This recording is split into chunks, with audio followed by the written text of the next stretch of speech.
Welcome, everyone. This is your friend, the DN What If, here with another exciting fanfiction. Today, we're diving into the story of What If Deku Fueled Class 3A Shenanigans? If you enjoy this video, don't forget to hit that like button and subscribe for more fanfiction content just like this. Now, let's get started with the fanfic. The clouds have cleared. The ones that had been tainted with grime and corruption overturning the city with the rain that's constantly streaming through the air. The skies seem brighter, more blue and lively with vibrant colors that scientists would have deemed as impossible if it weren't for the fact that they lived in a quirk-dominated society. As the trees begin to regain their flourishing leaves and blossoming fruits, the roads only seem to grow more busy with oncoming traffic. As today is a Monday, a weekday, a workday, a school day for the students of Class 3A.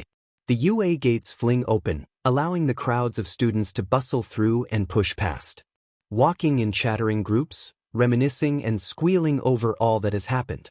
The words never stop flowing, and it feels as though nothing has changed, as if the course of the world hadn't just shifted. Shivers run down his spine, a quaking feeling in his newly recovered bones. Anticipation rakes up his veins.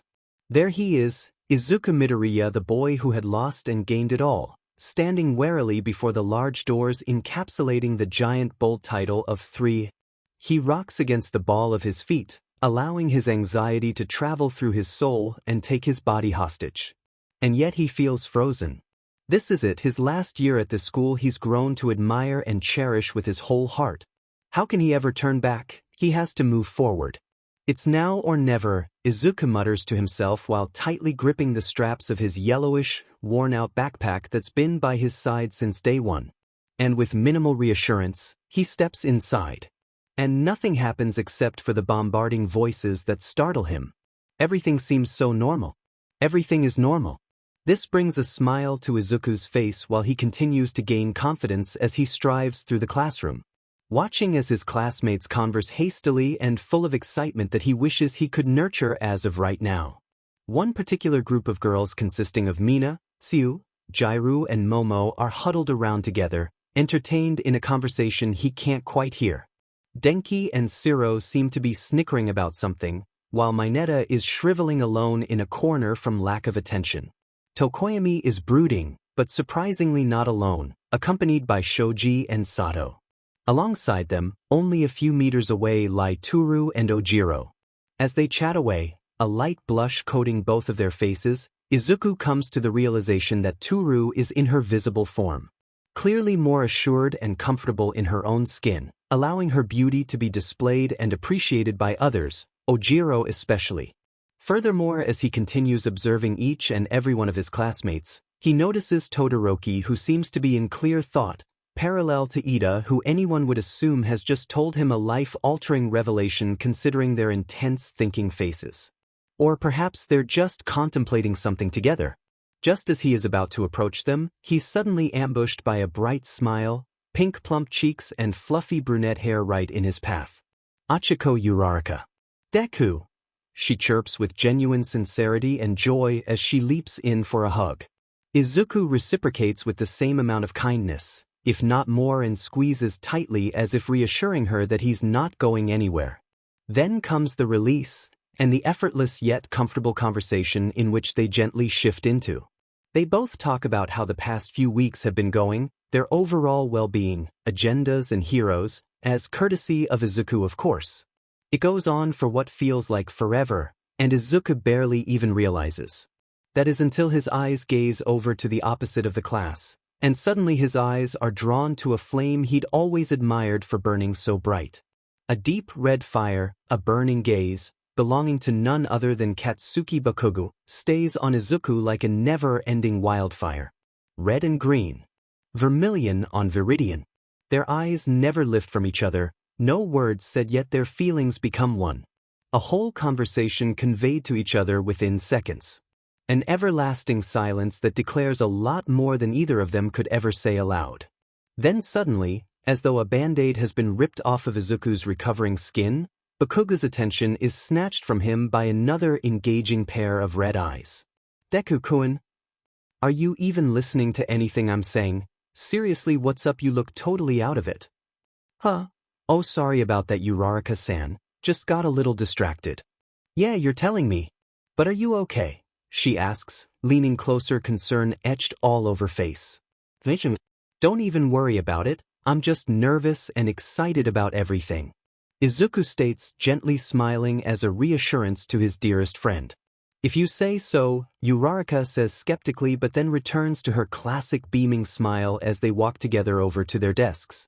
Despite it being a new academic year and a fresh start, the class goes straight into the heavy topics of heroics as well as ethics and principles they've all seemed to have forgotten since stepping foot into the class. As Aizawa-sensei so blatantly puts it, Izuku can't help but listen intently, regardless of all the repetitive rules and regulations he's been forced to listen to for 3 years. Although, he notices that his attention starts to surreptitiously drift to the raging and spike-topped blonde hair residing in front of him. Hopefully no one notices Izuku's lack of focus in class. He'd really rather not be reprimanded and penalized all during the first few weeks of settling back in. Classes rush by Izuku like an impending hurricane, allowing his thoughts to jumble and disarray as he considers all of the endless possibilities and events being offered. He can't help but tremble at the thought of everything at once. And yet, he feels distracted, disassociated with the world. He can't stop reminiscing about a certain something, or perhaps someone. His fingers quake with the urge to just grab onto the grouchy, blonde-haired teen and just explode into passionate conversation. Alas, this can only be seen as a hopeless pipe dream for Izuku, but when has that ever stopped him before? Unfortunately, the world is forever against Izuku. Lunch rolls around, the halls filled to the brim with all kinds of students, and there lay the lingering smell of aromatic, decadent, mouth-watering food being catered and served. Well, perhaps that's a slight exaggeration considering that Izuku is starving and feeling deprived of nutrients that his body craves. He was in a rush to school this morning and had to sacrifice the prospect of breakfast, not that it would have even been sufficient due to his lacking cooking skills. As he walks hurriedly with tray in hand and gaze locked onto his usual table where his friends wait for him, he can't help but glance at a more boisterous and uproarious group one last time, eyeing a particular blonde at the center of it all, and the center of his never-ending thoughts. A droplet of rain bolts down onto Izuku's ruffled and unkempt hair, then another and another and another until it's a complete downpour. The wind slaps Izuku ever so elegantly across the face. His sleeves currently torn, feeling as though his muscle fibers have been shredded to bits and his surroundings blurred as he attempts to scout out his escape routes. Unsure of whether or not his teammates have been incapacitated, Izuku knows that he must find the exit and bring victory to his fallen classmates. He takes refuge beneath a dilapidated building, ruminating his possibilities of escaping. All he needs is to just avoid any remaining opponents and secure their flag. Never has a class exercise felt so intense, as if the battle zone has remerged and is now provoking him. With that, Izuku grows more determined, climbing to the top of the building cautiously with the help of Black Whip. There's not much land left to cover, and he then notices an abandoned red zone from this aerial view. And there, swaying in the wind, is an abandoned flowing, green flag out in plain sight.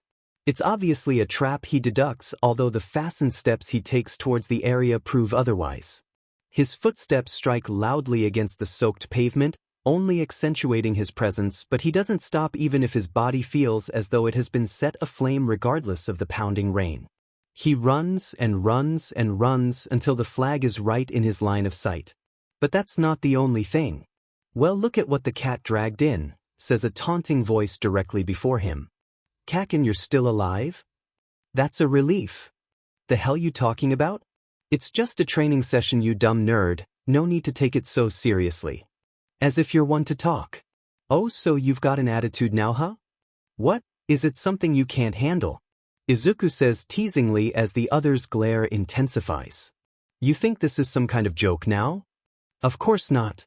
Especially since I already know that Kaken can handle anything.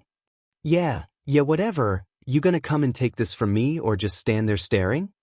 Bring it on, Kaken, Izuku says with a confident yet playful grin as they rush towards each other.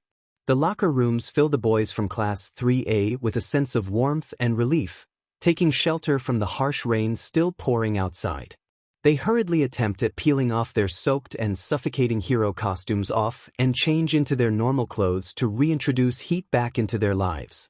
Though Izuku only needs his thoughts for that heat to be reintroduced into his reddening cheeks, as he constantly replays his moments with Katsuki.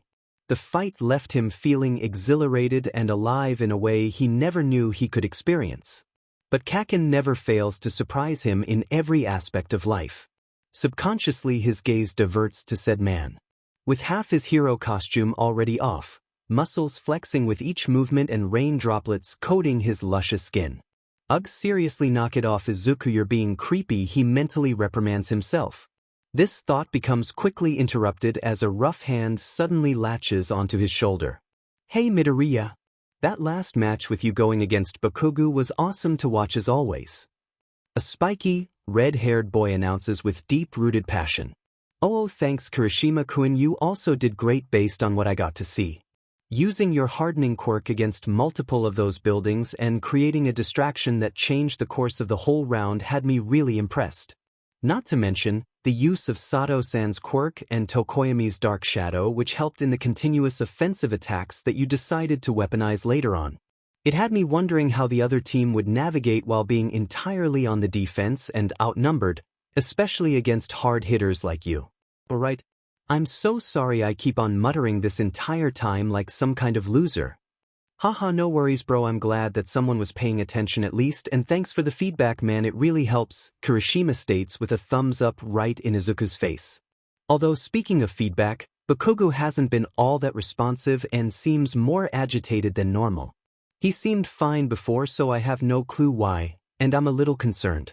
It's probably because of the weather and the class we just had.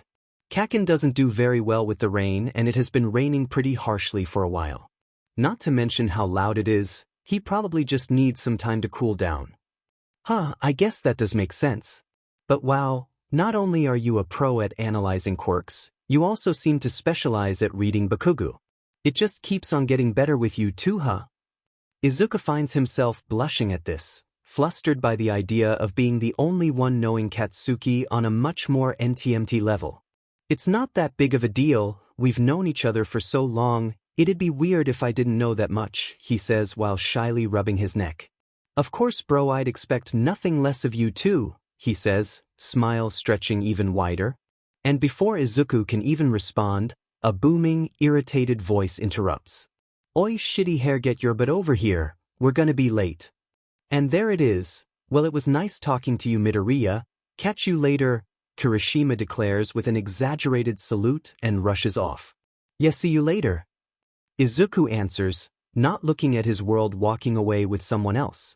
That night Izuku appears restless. His incessant thoughts being both a curse and a blessing, although in this moment it was nothing more than a hindrance. Anticipation rocks his whole body, his brain being overridden with all of the infinite possibilities that could occur tomorrow. Alongside the reminiscent memories of today never leaving his mind. With the realization, he's been having a lot of those recently, that he should sleep well in order to be at his best performance tomorrow. So he tries his utmost hardest to shut his eyes and hopes that a comforting sleep will take him. And eventually it does. Sunlight spills onto every crevice of his skin, illuminating his room and inviting a false sea of dust particles to spread across his room. Like fireflies amongst a warm sky, it's so cozy and inviting. He hates it. And he also hates how his blaring alarm clock decides to also strike at that exact moment, marking the beginning of his day, at 5:30 in the morning. Regardless of his desire to bury himself into his blanket and suffocate, he prepares for the upcoming horrors of the day. Brushing his teeth with the harshest precision and combing back his blonde, spiked hair with ease. Then everything else falls into place, his strict routine being ingrained into his mind and body, allowing him to follow a rhythmic schedule that he'll never get bored of, no matter how tedious it may appear to others. Before he leaves, he slips on his running shoes and takes one last glance at his dorm. The sun's still shining, yet all he can feel is the cold. Nothing a run can't fix, he thinks as the door slams shut behind him, uncaring of who wakes up as a result. Never mind, no run could fix whatever predicament Katsuki's found himself in. A predicament involving a stupid green-haired idiot attempting to blow up the kitchen as well as the entire building. "Oh, you shitty nerd, the hell do you think you're doing?" he screams loud enough to wake everyone up. "Oh Kakin, what are you doing up so early? Don't ignore me, you piece of shit, I asked what the hell you think you're doing." Isn't it obvious, I'm clearly cooking breakfast? I must be hearing things because there's no way you just said that burnt but sheet is supposed to be your breakfast. It's not burnt. It's just a little crispy around the edges. Yeah, and pigs can fly. Don't bullshit me, nerd, that concoction you've conjured up is nowhere near edible. Well, sue me for trying to fuel my body and take care of myself. What were you expecting, a 5-course meal? You call that taking care of yourself? Your low expectations never fail to surprise me, he scoffs unimpressed. Wow, that hurt more than it should have, but it's not like you could do any better, Izuku says with a playful tone as if challenging Katsuki to prove him wrong. You underestimating me now, a-hole? Oh come on Kakin, you know I'd never do that. I'm only saying that you'd probably cook something just as mediocre. The goading continues until the kettle finally boils over. Now you're really asking for it, you smug bee. He huffs while shoving Izuku and his food to the side, before attempting to create his own variant of breakfast. And with that, Izuku has dared to awaken the beast from its slumber, risking his life just for the fun of it. But this time it ends up with him being presented with a meal instead of being served as one. And yes, it was delicious, with Izuku not being afraid to admit that, and Katsuki's pride being re-established. Whether it was due to proving Izuku wrong or being the one to put a smile on his face, no one will ever know, including Katsuki himself. They enjoy each pleasant assault on their taste buds as they eat their meals in comfortable silence. A few comments and questions along the way, but nothing new. Ultimately, it ends with them sharing wash-up duty and broad shoulders clashing as they share their new domestic responsibility, deliberately taking their time, as if it were an excuse to savor each other's company a little longer. Not that either would explicitly confess to this. Even with all that has happened so far that morning, Katsuki can't help but feel like he's forgotten something.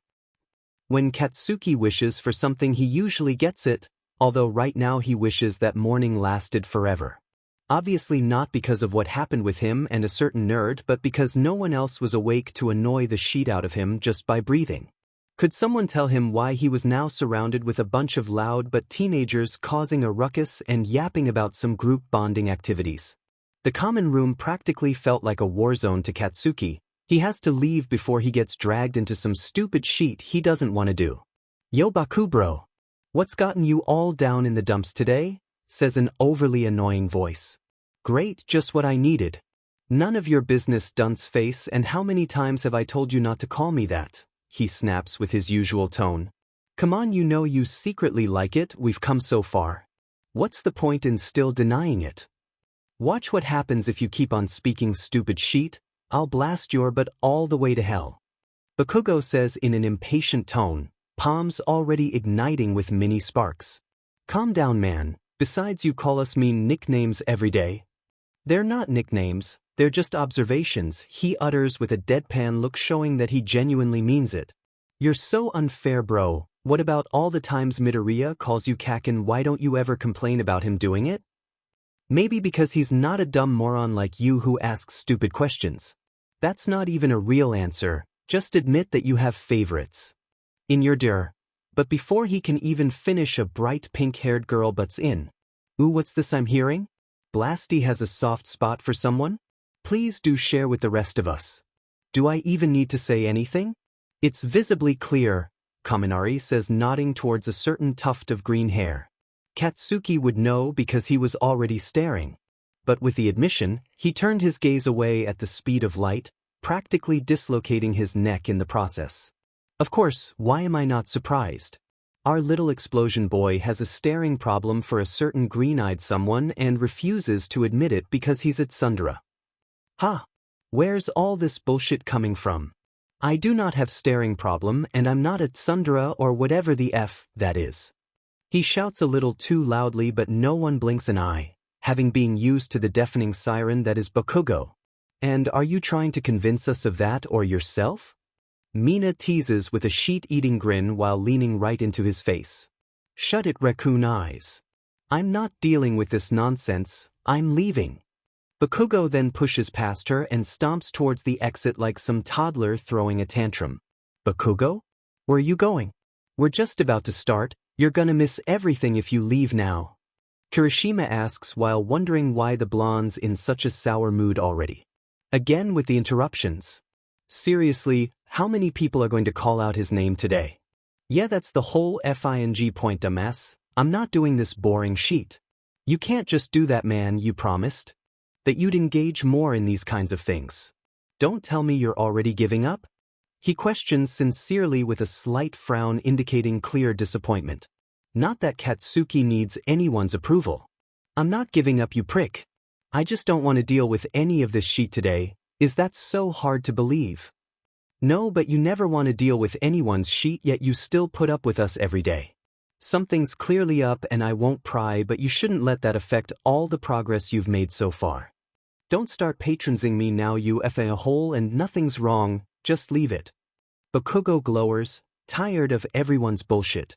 Hey, relax, I'm not patronizing you, I'm just being honest because I care about you.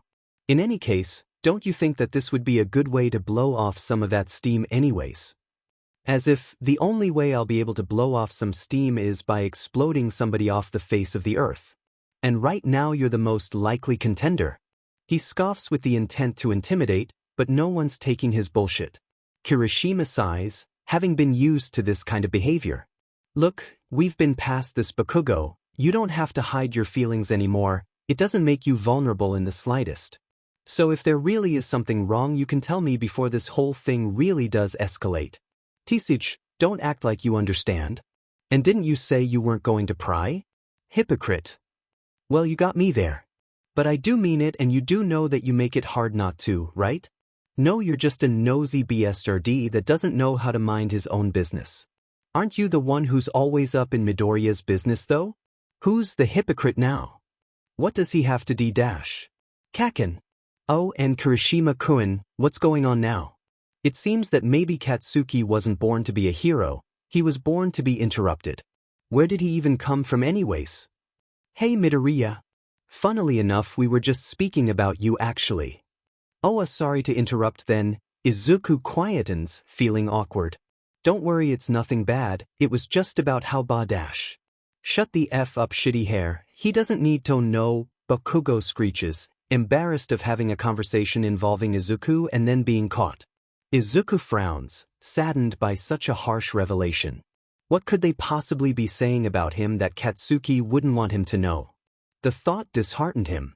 Katsuki notices, and that smile he dreams of vanishes so quickly, before he even got to revel in its brightness. Shit, it wasn't meant to come out like that. It's not what it looks like.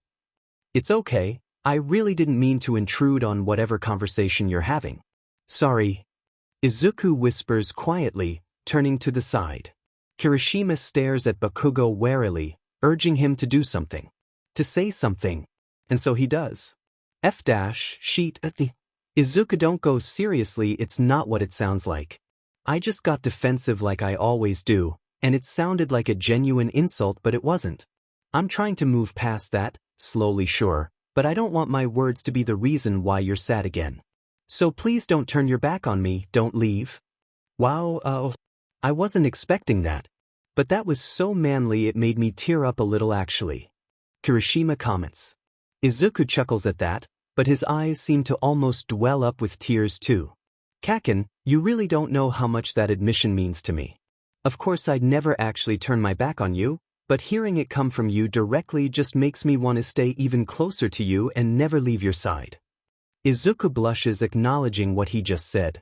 As a result, Bakugo seems to feel a slight heat rise on his cheeks as well. He turns his head in the opposite direction while grunting something along the lines of, yeah, whatever, same here. Kirishima grins at the sight. Well, isn't that a cute little ending? But you two do realize you can't just gush over each other all day, we've got things to do. Oh yeah, the class activities. Everyone seemed so hyped up, and it now has me hyped up too, as Uraraka-san likes to put it, ha. We haven't done something like this in a while, so anything could happen, really. Especially with our class, but I guess that's just part of its charm. I'm also a bit nervous though, of what could happen and how everything's going to go, but I do have a feeling it'll be more enjoyable altogether. We get it, nerd. You're excited, no need to ramble our ears off. Katsuki suggests, nowhere near surprised by how quickly the nerd can go from silent words to immeasurable muttering. Sorry Kaken, you know I can't help it. I'm just happy that you're joining too. Izuku says that last bit in a soft yet hushed tone, eyes sparkling more gentler than usual. And that look renders Katsuki speechless. That's been happening a bit too much recently, he needs to fix that. But he misses the opportunity to respond. Instead Kirishima does it for him. That's the spirit, Midoriya. Bakugo was also just telling me how he's secretly looking forward to it too, Kirishima remarks energetically, slinging an arm around Izuku's shoulder, playfully without warning, startling him slightly. And Katsuki's never glared at someone this deep in his life. Really?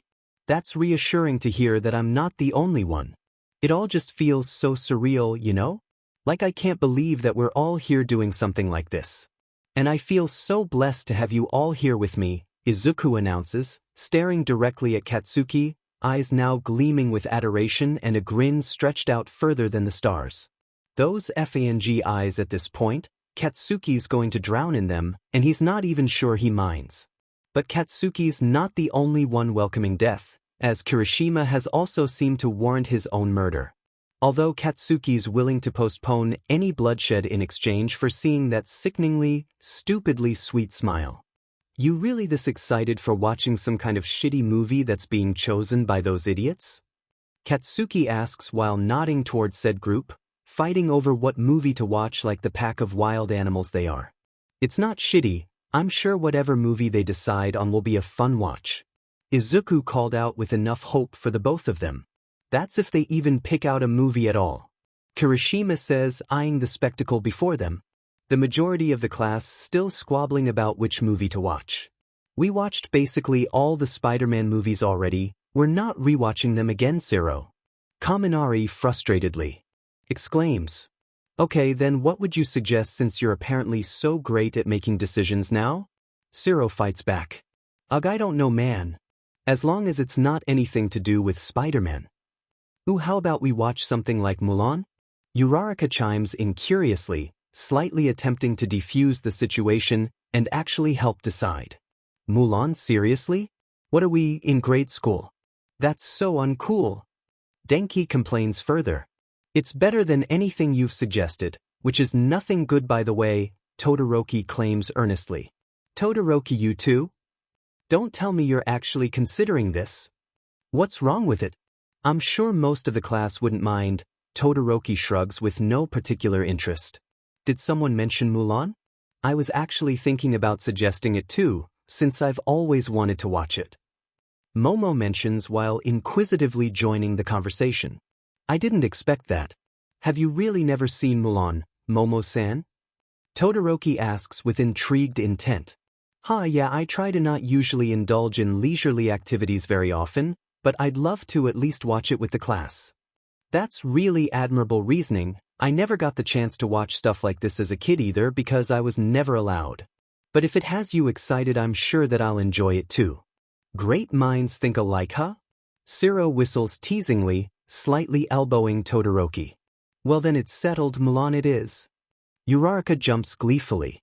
Flickers of blue light illuminate the room, projecting the agreed class movie that currently has all of Class 3A captivated so intently.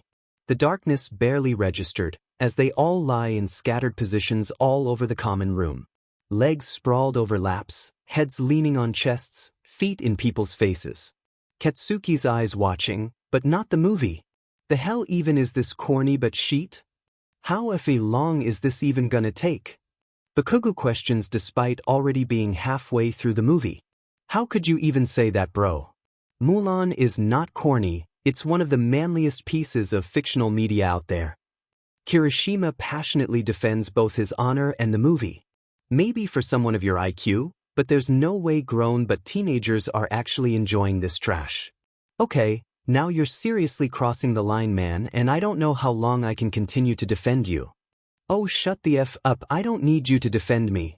I'm gonna go get some fresh air while you continue to justify this excuse of a movie. Bakugo says while getting up, to an already distracted Kirishima. The flowing water being expelled from the kitchen tap splashes right onto Katsuki's sweat-engulfed hands, washing away any stupid germs he might have contracted from the rest of those idiots, as well as any lingering worries he's been harboring since like forever. It's a coldness he's become used to, the same one he'd sensed earlier. Although his quirk quite literally causes him to overheat and sweat buckets, there's still this growing numbness that spreads from his heart to his very fingertips. He can't quite shake it off, no matter the weather, no matter the training, no matter how much he perspires. It feels almost tranquilizing, as if letting the feeling consume him would allow him to never feel anything else.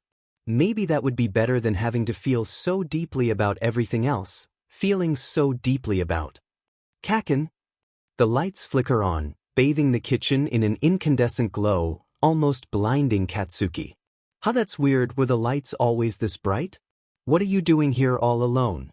The movie's almost finished, you're going to miss the ending if you're here any longer.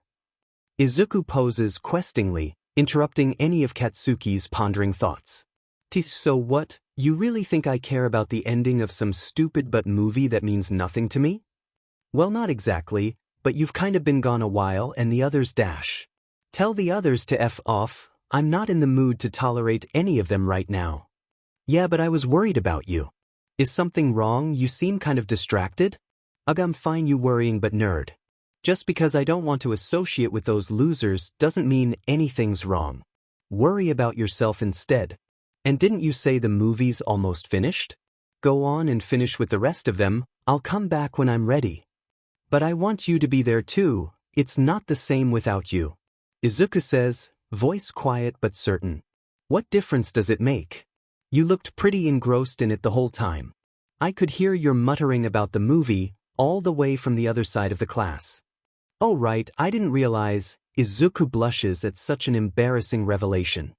But that doesn't change how I feel. Honestly, I kinda wished you were a little closer. He says, quietening at the last part. Katsuki felt a sudden shiver. But not from any wind. Instead, a slight heat rushes to his face. Any previous feelings of coldness dissipating almost instantly. Dash. Izuku, then noticing that he heard, also blushes, but on a more intense level. Oh, obviously in the sense that I could at least see you and talk to you about it, since you were basically miles away. Like all the way on the opposite side, to the point that you wouldn't even be able to notice that you were there, well, from where I was sitting at least. Not to say that you're not noticeable, because I for sure notice why. Izuku blurted, shaking his hands hurried in front of himself as if he just committed an offense. Oh my god, enough with the muttering. I get it, okay? I also wanted to be a lot closer. But you can't always get what you want, I guess. Katsuki breathes out, sounding defeated. How'd you even notice I was gone anyways? Like I said when I saw you, you were entirely enthralled by the movie? He quickly changes the subject. I guess I was, but it's not like it's the only thing to intensely capture my attention. Besides, after you left, the others kinda started complaining about how you disrupted and ruined the vibe. Huh? Me ruin it? I didn't ruin shit, those empty-headed idiots were pissing me off. They should be glad that all I did was leave, and not blow up everything in sight, especially that demon movie. That's one way to put it. But I'm pretty sure they didn't mean any harmful intent. You know how they get when they're like that, Izuku reassures. Well, they're about to find out how I'm like when they insult me like that, Katsuki threatens while marching back to the common room. Only to find everyone cuddled up even closer. Despite Katsuki's disruptance to their previous blanket of overlapping limbs. They've all somehow come together even closer, and it's all towards Katsuki's area. Katsuki seethes at the sight. Those BSs, I'll show them. Kaken, Izuku says, grabbing onto Katsuki's arm. Instead of maybe exploding on our classmates, you could come sit next to me. Considering that there's now a lot more space near to where I was sitting. Katsuki closely scrutinizes him, considering his options. Izuku falters slightly under such an intense gaze, like he always does. Or you don't have to if you don't want to. It was a stupid suggestion anyways. Whatever, it's fine, we'll sit there since these inconsiderate behas have no decency to even seem apologetic. Katsuki rebukes, even though he has no right to talk. Come on then, he says while grabbing onto the same hand and dragging Izuku, while dropping right onto the empty space, surprising both Achiko and Todoroki with such an abrupt placement. Ah, Deku-kun, you're finally back. Oh, and it seems you've also brought along Bakugo?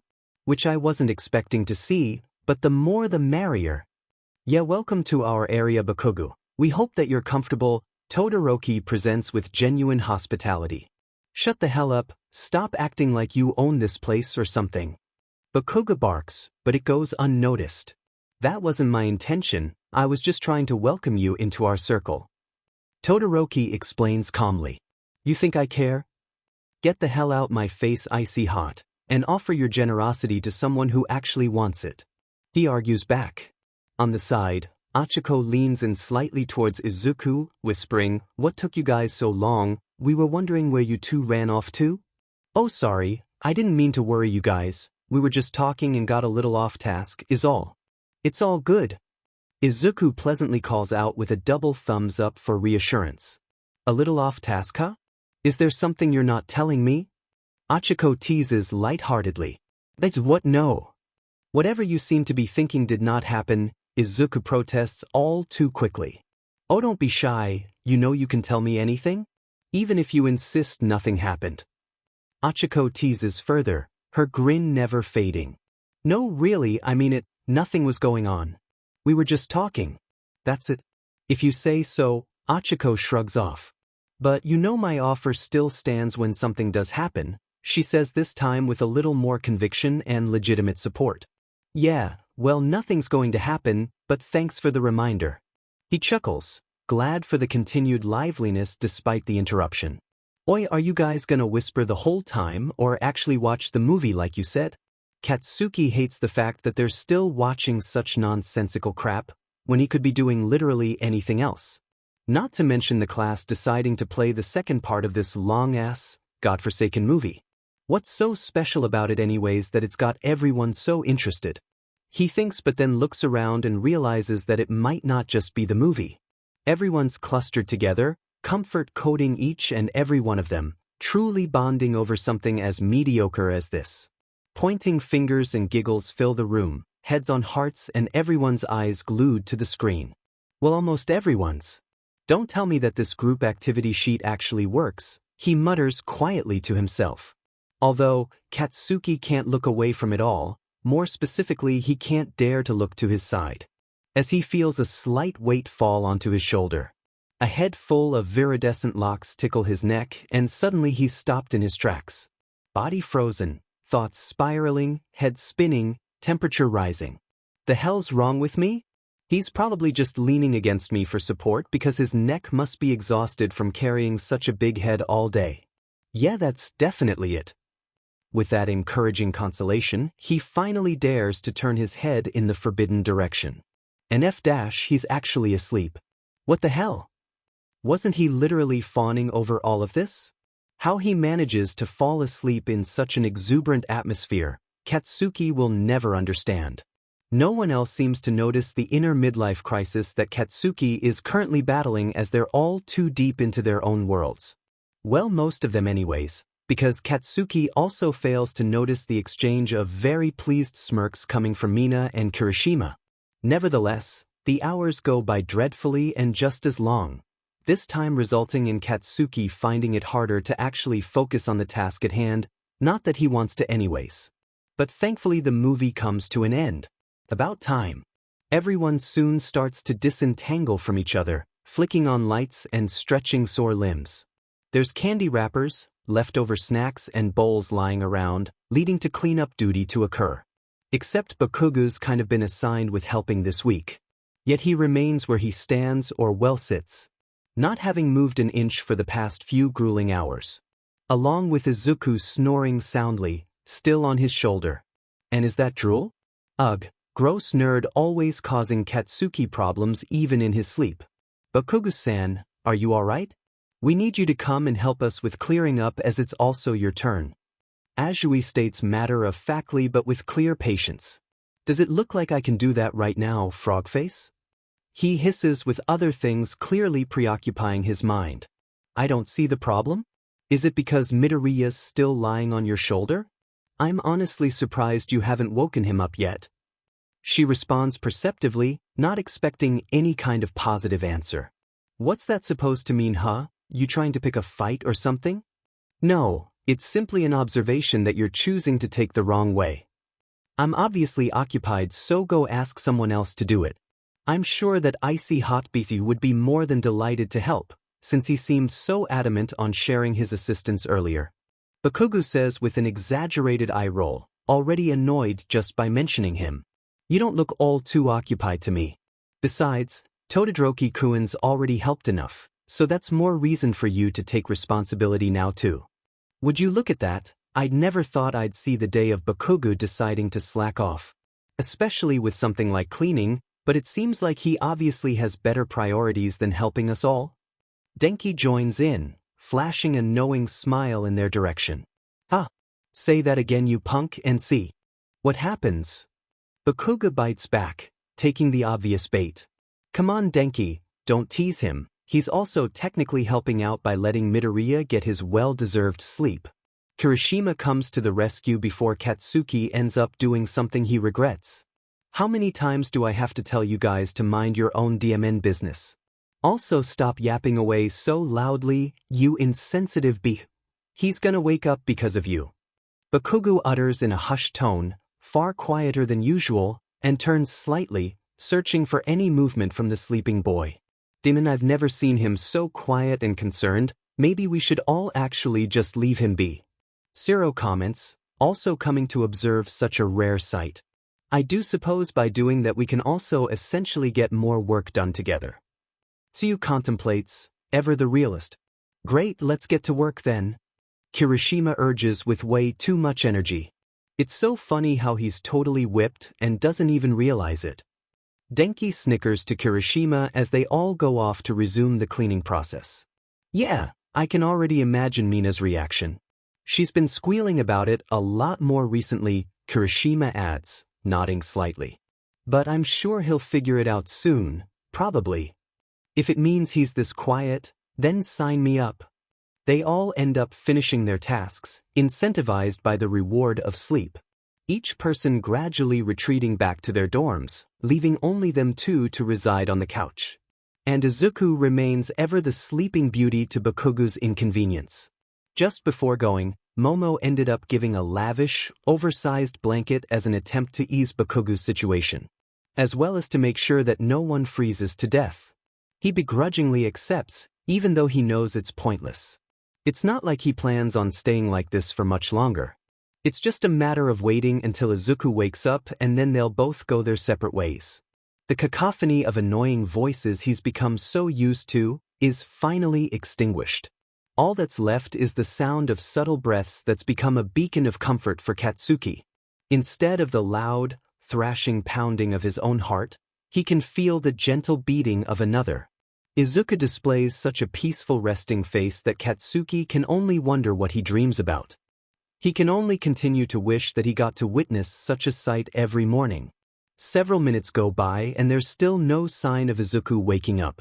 Seriously, what's got him so tired? All he did was watch a fuckus movie. He'll have to ask later. It just goes to show how Katsuki was right all along. The movie was so painfully meaningless that it even bored the nerd to sleep.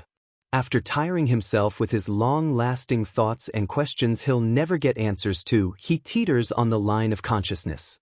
Head stumbling back and forth with his eyes threatening to shut. It feels so warm and inviting, he needs to ask where Momo gets her blankets from. Not driven enough to fight against it, darkness then consumes him entirely. Although he's spared from the frequenting nightmares tonight, instead being left with two synchronizing heartbeats, electricity spreading through his veins, and a large blanket draped across the floor. Katsuki certainly knows what he dreams about that night. Izuku jolts up suddenly in a cold sweat, void of any dreariness that he previously held. He looks around frantically, searching for any immediate closure that could slow down his racing pulse. He doesn't find any, but instead finds that he's still in the common living room all by himself and the room being drowned in a sea of shadows. What happened? What time is it? Feeling the urge to have his questions answered, he gets up to check the forever ticking clock. The sound ringing through his ears, or perhaps that's just the settling of his own beating heart. 5:25 huh? Guess that means he can still salvage some more sleep, preferably in his own room, even though he already feels pretty adequately rested. But a tiny nap can't hurt, right? Turns out a bit more shut-eye can hurt after all. Well, more like a lot of shut-eye, because when Izuku's eyes find the bold, bright red numbers 7 verse 56 staring him in the face, he panics. Shoot, I'm going to be late. Recognizing this, he hurriedly brushes his teeth and washes his face. Then scrambles into his uniform and signature red sneakers. An effort at smoothing down his disheveled curls is made, and is ultimately abandoned as seeing that any attempt is futile. One last glance in the mirror with some assuring words, and he's rushing out the door and through the hallways. The door to Class 3A slams open, not so subtly, announcing Izuku's arrival. As a result, everyone's heads turn to the disruption, all eyes on Izuku. Almost all. The pair of eyes that he expects to meet with and cherishes doesn't dare to spare him a glance. Aizawa clears his throat, giving an expectant glance. Izuku wavers under all of the unwanted attention, suddenly feeling all the more ashamed. Sorry I'm late, I overslept, he stumbles out. It's fine for now, Midoriya, just don't do it again and sit down without causing any more distractions. Aizawa says tiredly, being way too exhausted to deal with anything else. So Izuku does as he's told. After a reintroduction to the previous topic, they were studying one that Izuku has thoroughly gone over in his own time. He's not beating the nerd allegations anytime soon. They're eventually assigned a partnered activity. As this is being mentioned, his gaze instinctively shoots up towards the blonde-haired boy in front of him. And finally their eyes meet, but Izuku's bliss is stolen from him just as quickly because Kaken decides to snatch away his unreadable gaze instantly, depriving Izuku and leaving him clueless as to why something so small hurts so much. Even breaking every working bone is his body never resulted in a feeling like this. Unbeknownst to what just happened, Kirishima comes up to the blonde, lugging an arm around him ardently, expressing how they're gonna ace this assignment. Not even asking to be partners, as if he knows that they'll end together regardless. The worst part is that all Kaken does is grumble in response, basically confirming his acceptance of this. Izuku can feel a deep-pitted irritation growing in his chest, one that threatens to topple over with the slightest push. So he decides to pull away instead. What am I even worried about? It's not like that, it's no big deal. They're best friends, so obviously they would partner together. It's not like that affects me in any way. Good for them. He says this all while his pencil is hanging on for dear life, threatening to snap if he squeezes it any tighter. Midoriya? Are you alright? You're looking a little pale? Todoroki asks caringly, saving his pencil from a cruel end. Oh, Todoroki-kun, I'm totally fine. Is there something you need? Izuku answers, snapping out of his unusual daze, tone immediately going back to normal. Not really, I was just checking up on you since you seemed a little troubled. I'm glad to know you're not after all. Todoroki says, unaware of the waging war that is Izuku's mind. Yeah. Speaking of which, do you have a partner yet? Maybe we can work together. Izuku inquires in the hope of actually getting a partner. Sorry, but I can't. Normally I would agree, but Zero already asked me to be his partner, and I agreed. Well, that's just great. Now Izuku's going to remain alone forever, all because he was too slow. Regardless of the bombarding, self-deprecating thoughts that he's been having a lot of recently, he scouts the room in desire of finding someone to finally work with. He's met with the class above its usual octave, and everyone already mingling together, having already chosen their partners. So it comes as a surprise when someone of a much shorter stature approaches him. Much shorter and purple, and not what Izuku needs right now. But he has no choice but to accept. It concludes with everyone having fun and chatting away, and with Izuku watching while having Mineta as his partner. Suddenly he's wishing that he slept through his alarm clock. At any rate, the class progressively comes to an end and Izuku couldn't be any more delighted. As they're dismissed, he's the first one out, not looking back, worried about what he'll see. Sometimes Izuku hates having people-pleasing tendencies running through his veins. It's one of his greatest attributes, yet it's also a hindrance. It's also the reason why he's standing amongst a few of his classmates, waiting for Mina to quickly grab something. She asked about helping with buying the class collective groceries or something like that. He's not sure he even fully heard or understood it all but agreed anyways. Okay guys, I'm back with what I needed to get. Mina cheers while hauling a very angry Katsuki with her. Oh, so that's what she meant. Let go of me, a-hole, I can walk on my own. Katsuki screeches while snatches his arm from her grip aggressively. Wait, so the thing that you mentioned needing to grab was Bakugo? Todoroki asks even though it's quite blatantly obvious. He just needed a little prompting but we got there in the end. What's Icy Hot doing here? You never mentioned that. Now I'm definitely not going, Bakugo yells vehemently, even more deterred by the prospect of this trip. Wait Kaken, you can't leave already. I'm sure it'd be a faster job if you stayed and you might as well since you're already down here. Izuku speaks before thinking, expressing the longing desire to have Kaken with him. The F, you talking about nerd? There's already enough of you FNG about here, and you all seem pretty capable to me, he says, eyeing the group disdainfully. It doesn't mean that you shouldn't come as well, it really would help considering that you're the most proficient of all of us here. And there goes Izuku with his automatic need to praise Kaken at any living moment. Demon right I am. But how incompetent can you be if you can't handle a few measly groceries? Guess you'll just have to find out, won't you? Midoriya does have a point, but you did come all this way and we'd all like for you to join us. Todoroki decides to jump in, wanting to join his two friends in their conversation. Who was even speaking to you? Okay. Well, that settles it guys, we're all going on a super amazing trip together, including our lovely Bakugo, Mina declares triumphantly. F all of you. The trip to the supermarket was fairly simple considering that it was pretty early on in the day, so there was less congestion. Their task was pretty easy too, just grab all the items on the list, pay for it, and go back.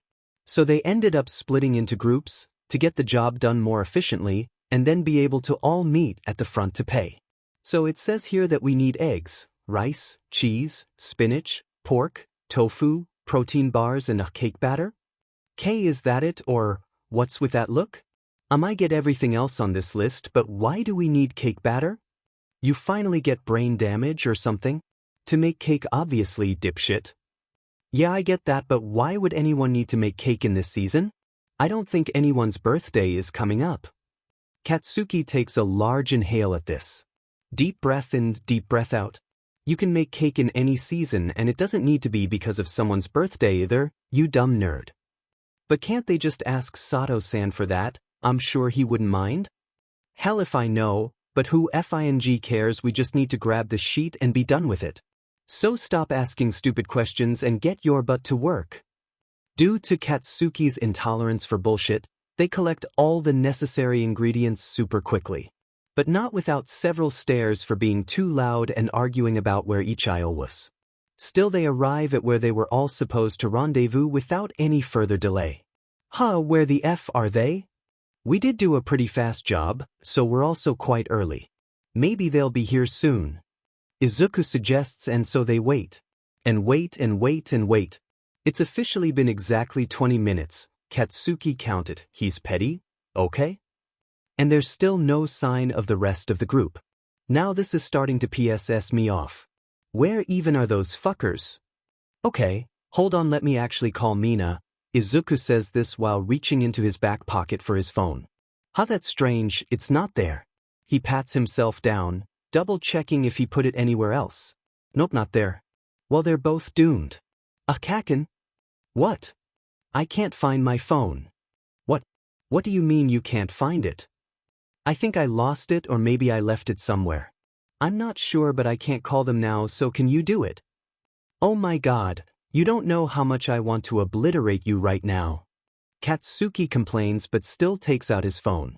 As he goes to power it on, all he's met with is a dark black screen and his own reflection. What the hell?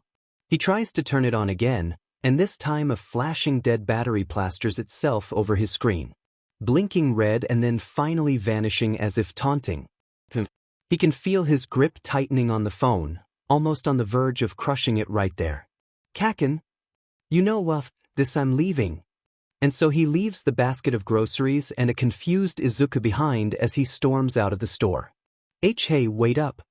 Izuku attempts to catch up with him, jogging to close the already large distance between them.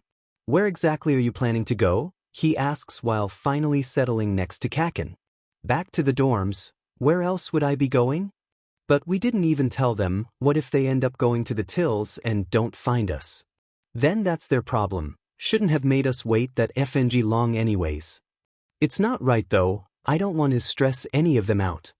You worry way too much about them. They'll be fine. And you don't worry enough. Seriously, we should go back. Izuku insists, constantly looking back.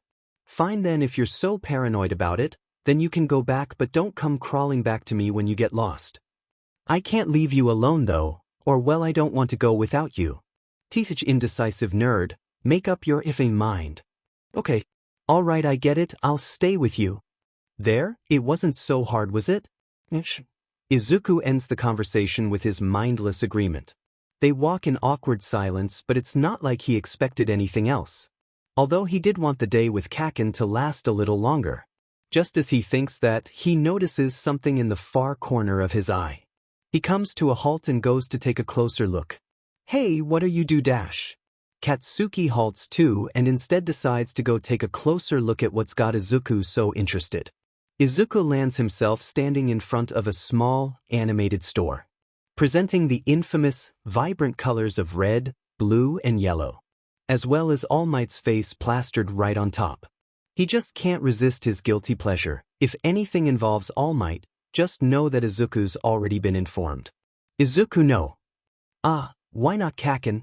It's practically calling out my name, you can't tell me not to. We're not going into an All Might store at this point in time, when we can literally go to All Might himself back at UA. You don't get it though, this is a whole other experience, so you can't compare the two. And even if you somehow manage to, it's definitely not stopping me. Before Katsuki can even respond, it's Izuku's turn to walk away from the conversation first, and dives right into his dreams, aka some random All Might store that he found in the middle of the street. Katsuki can't help but follow after him. The bell above the door chimes softly as they step foot into the building, causing their eyes to instantaneously be assaulted by bright vintage lights shining down on them. And a synthetic sweetness-like smell invades their noses. Not to mention, the myriad collections of every piece of All Might merch that you can think of. It feels like a heaven made exactly for Izuku, as his fingers itch to grab onto everything and slide them across the never-ending shelves of everything he's ever wanted. There's basically no one there but them and the elderly shop owner who welcomes them, and then practically grants them permission to explore every inch of the place. Well, perhaps that's an exaggeration, but Izuku swears that's what he heard. Are you just gonna stay there staring in awe or actually check out what they have? This snaps Izuku out of his daze and he begins just that. I can't believe it. They have literally everything here, I don't even know where to start. Don't be dramatic, half of it looks worn out or on the verge of collapse. No, it doesn't. Some of these things are even discontinued, so they can't be found in the real world. You just aren't seeing the true value of it. Izuku defends, his fanboy habit starting to shine through. Of course, a nerd like you would get excited over something this second-rate. You can't tell me that there's nothing here that doesn't catch your eye? Yes, please. What? Oh hell no. Katsuki hates everything about this situation. He hates the stupid All Might store and any thoughts of that stupid nerd too. As Katsuki mentally reprimands himself and continues to berate his brain for what just happened, Izuku still gets no answer, but he takes Kaken's silence as defeat. And so he continues to roam, turning his back to Kaken with a smug grin which earns an indefinite amount of expletives in return. Izuku really can't believe that more All Might merch like this could exist.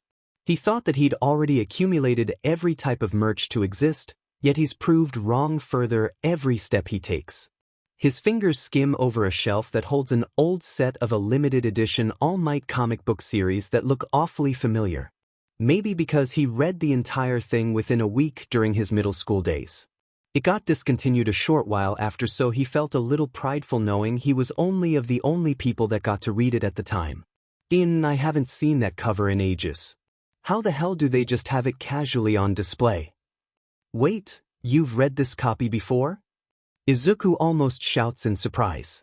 Duh, that sheet was delivered to my doorstep the moment it got printed. I'm pretty sure I got the first ever copy. Katsuki recalls, smirking in Izuku's face. That's literally impossible because I got the first ever copy, so you probably got a fake. As if that could ever happen. You probably got some knockoff version and I literally saw it with my own eyes. It had the golden emblem and an extract of the editor's copy or some sheet. Mine did too. But how is that even possible since there can only be one original copy? They stare at each other, silence overtaking the room as the realization sets in for the both of them. Teach, those FABisses. They all probably had that. So we got scammed out of our money by those FING cash-grabbing capitalists who find it fun to exploit kids. Wow, I feel like my whole childhood was a lie. Does that mean everything else I own is fake too? Is this store even real?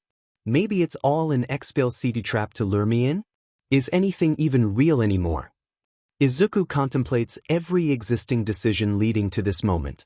Perhaps ignorance really is bliss because he could have certainly lived a happier life without finding out this information. No need to get all philosophical over some fake All Might merch. Just make up for it by splurging on the even more fake sheet in this store. That might help actually. Great idea, Kaken, he says as if that wasn't already his plan. They continue to wander down narrow aisles, something new constantly leaving Izuku spellbound.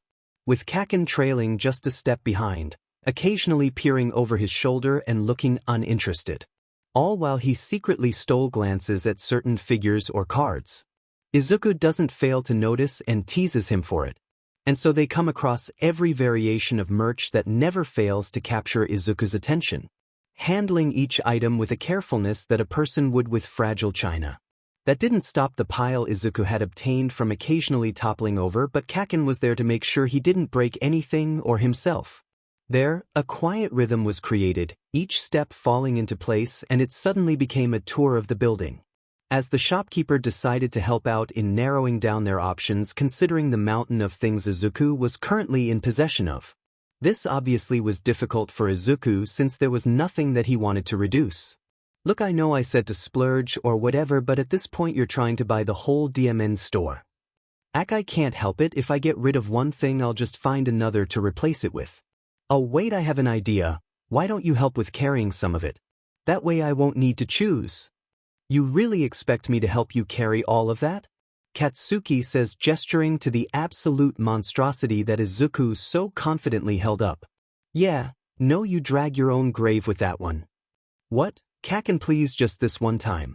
I promise I won't ever bother you with something like this ever again. You can even have some of the stuff as compensation. He prompts, knowing that's definitely not the last time he's going to bother him about something like this. That's what you get for being a greedy BSTRD. So no, I'm not going to help you, and you can either go whine about it or get rid of half of it. Fine, then be like that.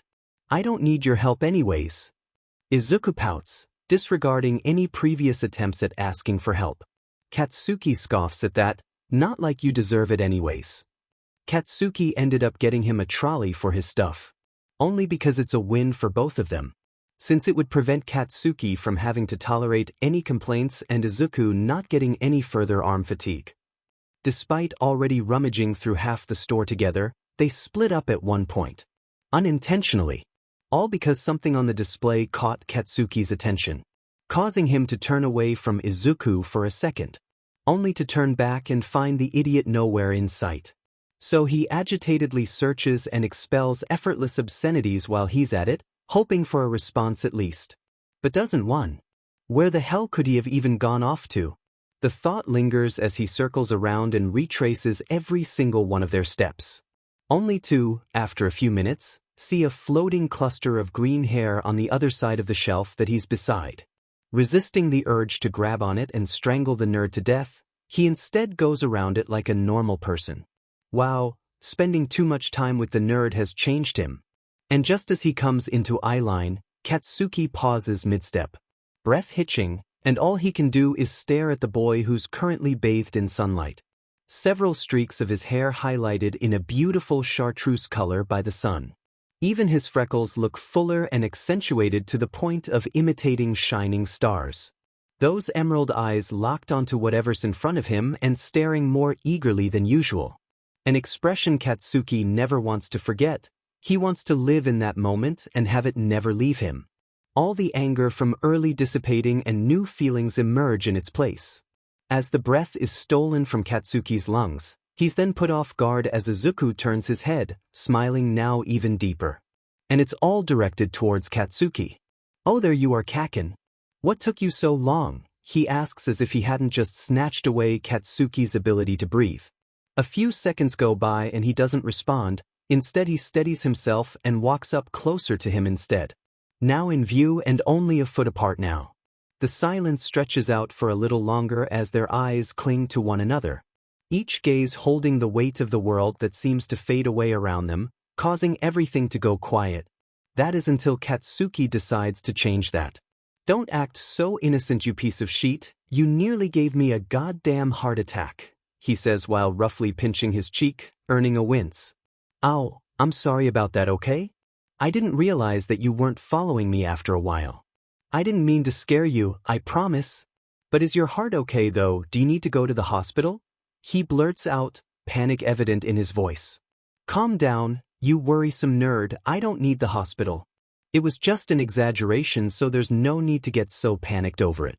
"Who's the scared one now, huh?" he mocks, his tone a sharp contrast to Izuku's distressed demeanor. "You shouldn't joke about something like that, seriously. I don't like it, especially when it has to do with your heart," he says as he casts away his gaze down to the floor. A much more saddened expression takes over his features. And it turns out that pains Katsuki's heart more than anything else. "Izuku, that's not what I was trying to do. My heart's beating perfectly fine, that's a lie. It's always elevated around you and there's nothing wrong, so please don't be sad because of it," Katsuki says with that rare, soft voice reserved for the one and only Izuku. "But how do you know that?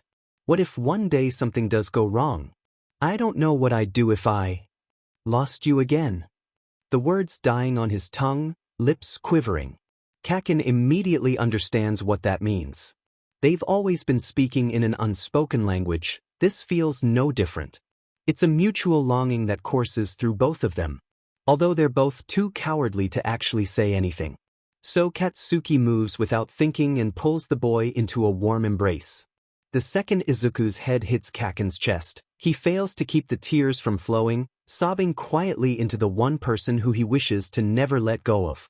And it only continues from there as he feels the embrace tighten and the subtle rubs on his back, along with Katsuki's chin resting on top of his head. Before he can even realize what he's doing, Katsuki pulls on Izuku's arm, guiding it towards his very own uncontrollably racing heart, allowing his fingers to brush against the forever warmth Katsuki exudes. Both hearts aligned again, each beat shared, growing stronger for the other. Now the world surrounding them has truly slipped away, as they share a moment where it feels like time has stopped. With just the two of them, clutching onto each other without having to be separated ever again. It stays like that for a while, maybe a few seconds or maybe minutes. Neither would know. Katsuki didn't count this time. "There, can't you feel it?" he whispers. "It's still beating and it'll continue to be like that for as long as I demon want it to." There lies that quiet conviction, clearly evident in his voice, showing that he truly means it. "It'll continue to beat for you no matter what." "Yeah, I can feel it. It's beautiful." Over time, they began to pull apart hesitantly as Izuku's arms started to cramp, which he was trying to avoid all day. And despite all of that talk coming from Katsuki, he's pretty sure that his heart might actually spontaneously combust if they stay that close for any longer.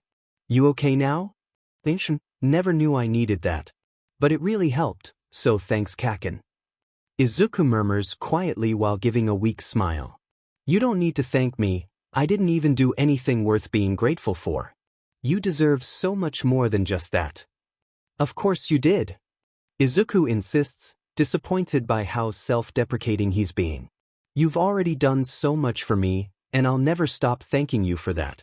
You'll always be the one thing in my life that I'll never stop being grateful for. So don't you dare think otherwise. Stop making me sound so important, all I did was hug you. No big deal. He dismisses not wanting to hear praise that he doesn't deserve. Yeah, and that hug will mean more to me than anything, even if you don't see it as something important. Because that's how special you are to me, nothing's changing that. And I don't want to fight you on it, but I will if I have to. Of course he has to defend Kaken's honor to Kaken himself. Teeth sappy nerd, only someone like you could say that with such a straight face.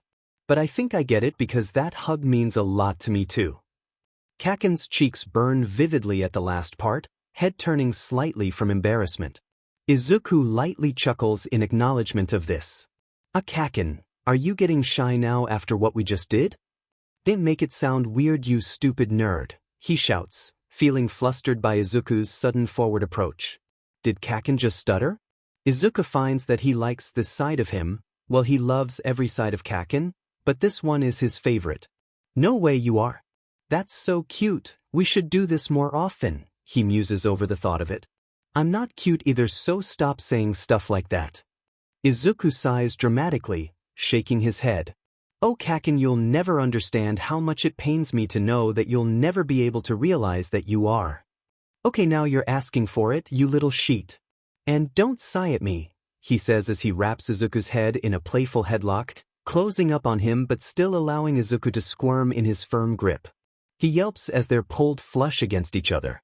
Feeling his ribs being tickled, Izuku breaks out into laughter, trying to escape through pleased cries for help, all while Katsuki tries to mask his oncoming grin, ultimately leading to his lips to curl into an even bigger smile. Okay, you win, I surrender. You can let go of me now. Izuku admits, still giggling. About time you realize that you'll never beat me even in something like this, he gloats, proud of his work. Sure, whatever floats your boat, Kaken. Now let's continue. I still have All Might merch to claim for my own. So after a little while longer of perusing and unwanted commentary, Izuku finally comes to a conclusion on what he's keeping and what he's not. Kaken forced him to put some things down. Finally, that took way longer than expected. But then again, it's you. I'm not even going to ask what that's implying because I know it won't be anything positive. Well, would you look at that, the first smart choice you've made since stepping foot into this store. You sure have come a long way, huh, Izuku? Katsuki teases, his mocking tone clear. That positive enough for ya? He says, his signature smirk never leaving his face. Haha, very funny Kaken, why don't you cut me some slack? You're not exactly the most eloquent person out there. Yeah, maybe not to you, but I've definitely got the manners. They're just reserved for special occasions. Izuku raises an eyebrow at this. If not me, then who's deserving of your almighty praise, your highness? Who knows? Guess you'll just have to find out. You can't just drop a bomb on me like that and then hand out cryptic answers. Come on Kaken, at least give me a clue. I have one better. How about you get your butt to the cashier before I end up really blasting your butt all the way back to the dorms? So much for manners. But not wanting to be burnt to a crisp, Izuku obliges and they both go to ring up everything they've acquired so far. The cashier takes her ever-loving sweet time, scanning each item individually at a sloth's pace. Kaken's foot tapping impatiently against the tile floor, frustration seeping through.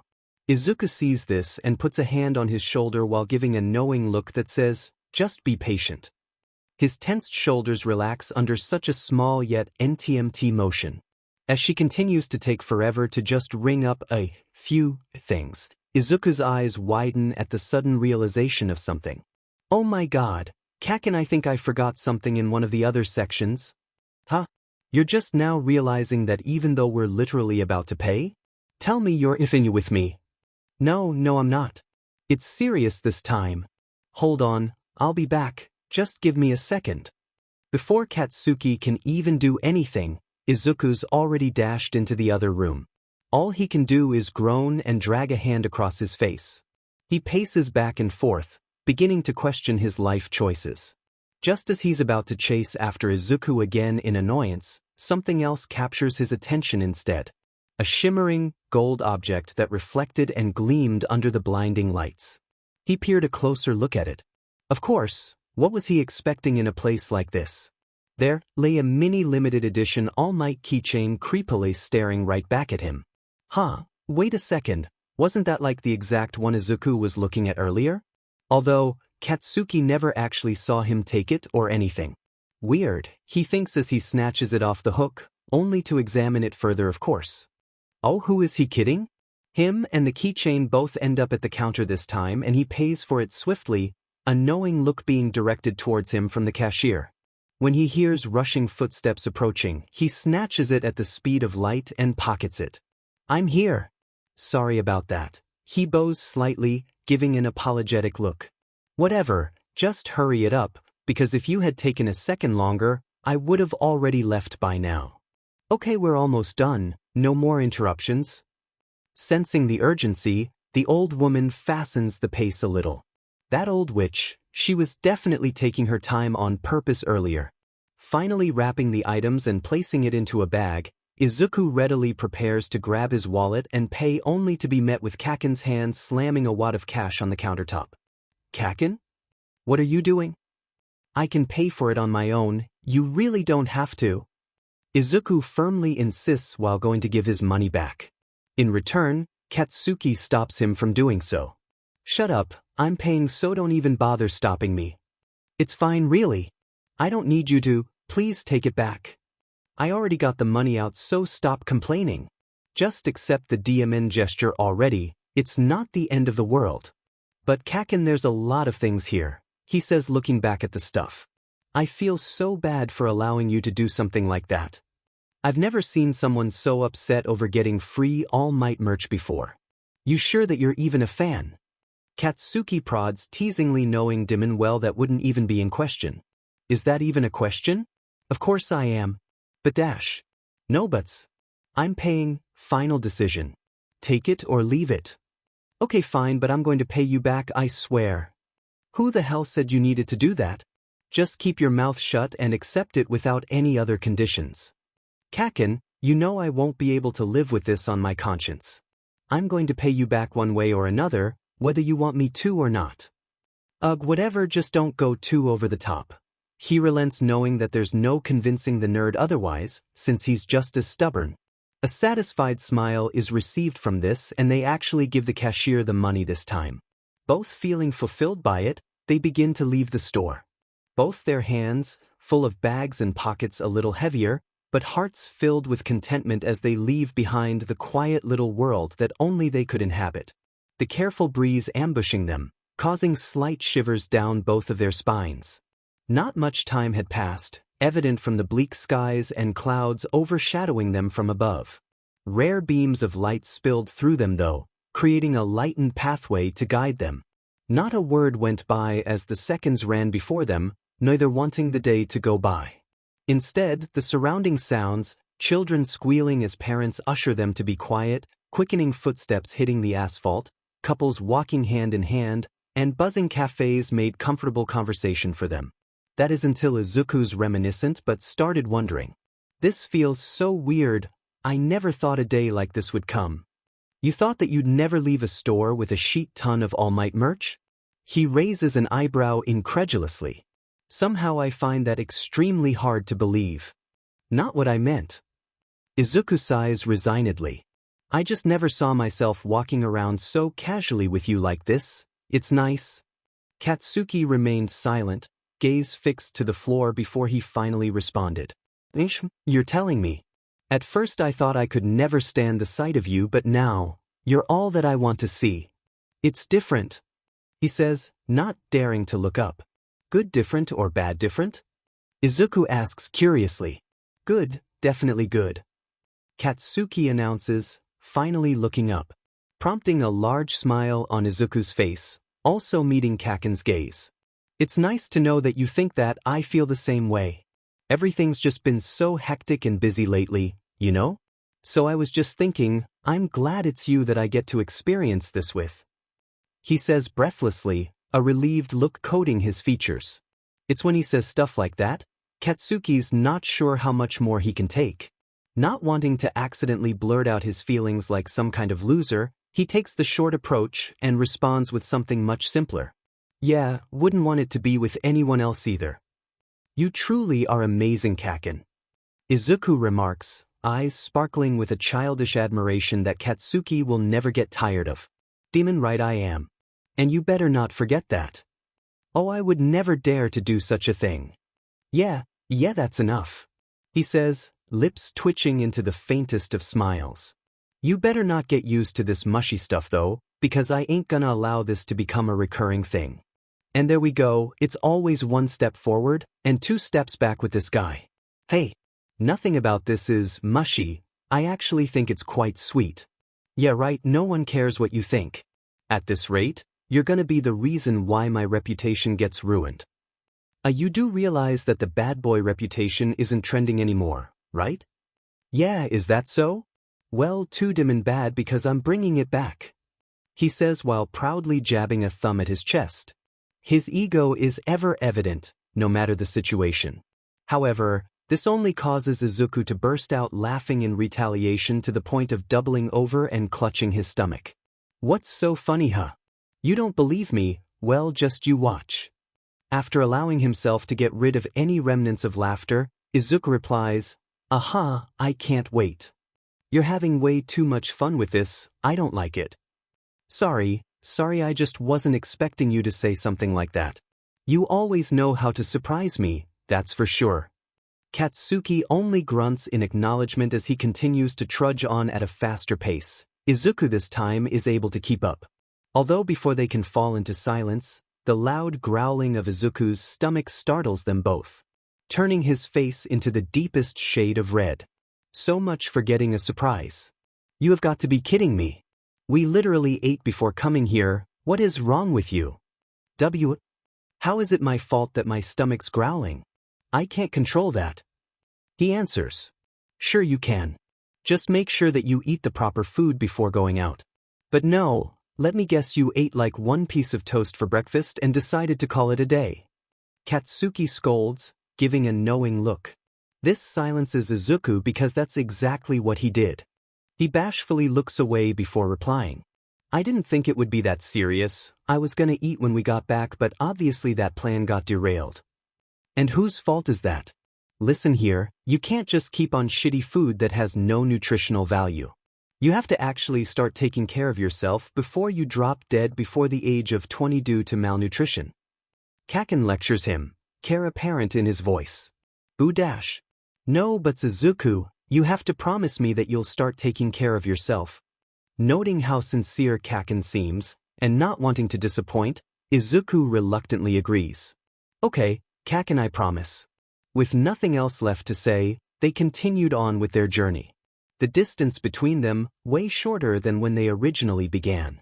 Almost to the point of their hands brushing and shoulders clashing. Nothing is said about that though. Neither does any of them pull away when it does happen. And, as they near the high street with further crowded streets, Izuku dares to take sight of the scenery around them. Everything seems so much more beautiful with the blonde-haired boy by his side and he finds that he can't look away. That is until he gets momentarily distracted by something in the near distance like always. Hey Kaken, Izuku says while tugging on his sleeve, capturing his attention. I'm really convinced on taking your advice, so how about we start like right now? Really? And what exactly are you planning to do now? He asks knowing that he's probably going to regret doing so. Izuku nods towards the bustling commotion presented before them, coming from the comforting little ramen store across the street. Katsuki felt the moment that his face contorted into one of disbelief. You must be joking because I am definitely not going inside there, even if it's the last thing I do. Kaken, it's literally a sign. Can't you see how the sun shines brightly on it, guiding its way towards us? Besides, you literally just made me promise you to take care of myself, and that includes eating proper food, he says, crossing his arms smugly. That's a literal ramen store, the literal definition of unhealthy, processed shit. If you go in there, you'd be doing the exact opposite of what I asked. You don't know that. This joint could be different. Besides, we can just have a quick look at what they're selling. No need to actually eat any of it, okay? Your definition of a quick look equates to eternity for me, Katsuki laments, recognizing that there's no way out of this. Well, looks like you're never getting rid of me then. Now let's go, he excitedly exclaims, already crossing the street without looking back to see if Kaken is following. Because he always is. As they dared to enter, they were met with the brewing warmth and piling clouds of steam from the simmering bowls of several dishes splayed all around them. The air, polluted from all kinds of scents and chattering voices, only continued to contribute towards the cozy feeling. Narrowed tables full of a variety of foods, clattering utensils, and many people all bundled together. On the outside, it appeared to be a small, sheltered family-owned restaurant, but inside remained the exuberance of elongated crowds and never-ending lines. If Izuku's stomach wasn't rumbling before, it definitely was now. Wow, it's a lot more amazing than I thought it'd be. Izuku says, eyes alight with joy. It's just a normal ramen joint, nothing to be amazed by. Katsuki says, rolling his eyes. Wait, Kaken, is that what I think it is? He says, eyeing something in the background. I'm not a mind reader, idiot, spit it out. They have a bunch of pro-hero posters. In fact, this whole place looks hero-themed. This just couldn't get any better. Let's go take a better look. Wait, W dash. And just like that, Katsuki's being dragged along to see some more stupid hero sheet, which he hadn't even noticed until it was pointed out. It all looks so authentic, and I think some of them are even signed. I mean, the whole interior is pretty smart now that I think about it. Even the placing is even more practical. They even have separate booths for other additional superhero-related things. And it's just so easily presented for anyone to use. Don't get me started on the heroic atmosphere. Ahaha, I think I'm in heaven. Izuku says, entering an almost delirious-like state. What is this nerd even talking about? The F dash. Katsuki whacks Izuku in the head to knock some sense into him. Oi, the smoke in here must be messing with your brain cells because no one understands what you're yapping about. So stop it before you scare all of their customers away. Right, my bad, Kaken, it's just so hard not to be distracted by something like this. Tisk, you're such a nerd that it physically hurts. Sorry, not sorry. Izuku shrugs. But since we're already here and all, we might as well, order something, he suggests, a sheepish smile on his face. To this, Kaken sighs. I should have known you were going to pull something like this, but I can't be bothered to fight your stubborn butt, so fine. But I sure as hell won't be paying this time. Spoiler, he does end up paying, much to Izuku's further protests. They do somehow manage to get seats and order. But it's so packed that they end up having to crowd around a small table. Knees brushing, along with other strangers. Well, isn't this just the coziest thing I've ever seen? Kaken remarks dryly, sarcasm clearly there. It sure is. We can't ever get a luxury opportunity like this ever again, Katsuki can feel an impending migraine coming on, and it might not be from all the commotion. Luxury opportunity, my butt. We're being squashed like a pack of sardines. Don't be dramatic. It's just a part of the experience, and trust me, you'll grow to enjoy it. Katsuki exhales even more dramatically, clearly unimpressed. Yeah, right, just eat your DMN food, weirdo. In spite of this, Izuku eats a lot louder than Kaken likes. And a lot messier, although that's second nature to him already. Now you're just begging for me to deck you in the face. What? It's so good I can't not just enjoy it to the fullest. How about you maybe try to at least enjoy it by eating with your mouth closed, like every other person? What's so good about that anyways? It looks so plain. Not everyone can handle spice like you, okay? Regardless of that, I'm not sure you would understand either way because I think this is the best thing I've ever eaten. Even better than what I make for you? See how it is, guess you're going hungry for the rest of your life. That's not what I meant. Izuku exclaims loudly, shaking him. Your cooking is the best thing in the world, but this is just too good to resist. Just try it, he says while lifting his chopsticks up to Kaken's lips, looking expectantly. Sure, they were close a few mere seconds ago, but now this is way too close. How is he just so casually sticking his chopsticks in my face as if this is something friends normally do? Wanting this moment to end, he hurriedly snatches the food off the chopsticks with his teeth. and chews harshly only to aggressively swallow it all down. It's not that bad.